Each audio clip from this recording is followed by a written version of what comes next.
Tandaan natin, contentment, as far as the gospel is concerned, is dying to self.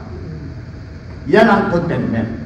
Paul was declaring, as long as you have Christ, you can do everything. But if you don't have Christ, when Jesus made the declaration that when you don't have me, apart from me, nothing much you can do. Sa angkungan ka dadamputin. If you don't have Christ in your life.